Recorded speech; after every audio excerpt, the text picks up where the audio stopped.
வாழ்க வையகம், வாழ்க வையகம், வாழ்க வளமுடன். குரு வாழ்க, குருவே துணை. சிந்தனையை, உடல் நலத்தை சீரமைத்து ஓய்வித்த குருவே அன்பு. வாழ்க வளமுடன். நம்ம உடற்பயிற்சியோட நன்மைகளை பற்றி பார்த்துட்ருக்குறோம். நம்ம பயிற்சி தயாராகிட்டு இருக்கிறப்போ ரொம்ப ஒரு முக்கியமான கட்டத்தை நோக்கி நம்ம பயணிக்கிறோம். இப்போ நம்மளுடைய மன அலைச்சல் அதிகமாகும்போது நம்மளுடைய ஓட்டங்கள் அதிகமாகுது. அதனால் என்ன விளைவு வரும்னு நம்ம பார்த்தோம். அதே போல் ரொம்ப கவலைப்படுறோன்னு வச்சுக்கோங்க. நடந்து முடிஞ்சதையோ இல்லை நடக்க போகிறதையோ நினச்சி ஒரு வருத்தப்படுறோம், இல்லை கவலைப்படுறோம், மனசு ரொம்ப ஒரு சோர்வாக இருக்கிறோன்னா இப்போ இந்த 5 ஓட்டங்கள் என்னாகுன்னு பார்த்தீங்கன்னா, இந்த ஓட்டம் வந்து பார்த்திங்கன்னா ரொம்ப மெதுவாக ஓட ஆரம்பிச்சிடும். இப்போவுமே நமக்கு துன்பம் என்னாகுன்னு பார்த்தீங்கன்னா, ஓட்டங்களை வந்து மெதுவாக ஓட ஓட போதுமான அந்த 5 ஓட்டங்கள் உள்ளுறுப்புகளுக்கு அங்கேயும் போய் சேராது. அப்போ உணர்ச்சி வயப்பட்ட நிலையிலும் வேகமாக சுற்ற ஆரம்பிச்சிருச்சுன்னா அங்கேயும் அந்த எனர்ஜி போதுமான அளவு கிடைக்காது. வருத்தப்படுறோம், கவலைப்படுறோம், என்ன நடக்குமோ அப்படிங்கிற ஒரு எண்ணத்தில் இருக்கும்போது ஓட்டங்களுடைய வேகம் குறைந்து போதுமான அளவுக்கு எனர்ஜி போகாது. ஆக நம்ம எப்போவுமே ஒரே சமநிலையில் இருக்கணும்னா இந்த 5 ஓட்டங்களை சரி பண்ணணும். அதுதான் ரொம்ப முக்கியம்.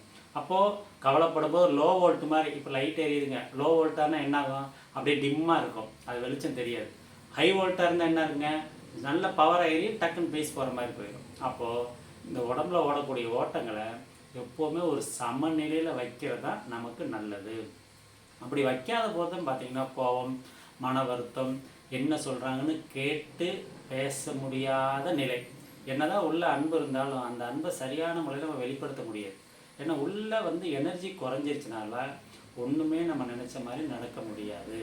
அப்போ இந்த 5 ஓட்டங்களை எந்த அளவுக்கு நம்ம சரி பண்ணுறோமோ அந்த அளவுக்கு வாழ்க்கையில் ஆரோக்கியமோ மன சமநிலை பெறும். அப்படி வர வர வர வர சமநிலை வர வர பக்குவமாகிக்கிட்டே இருப்போம். பக்குவம் என்னங்க, நாம் செய்யக்கூடிய செயல் தவறா சரியான்னு நாமளே உணரக்கூடிய பக்குவம் வந்துடும்.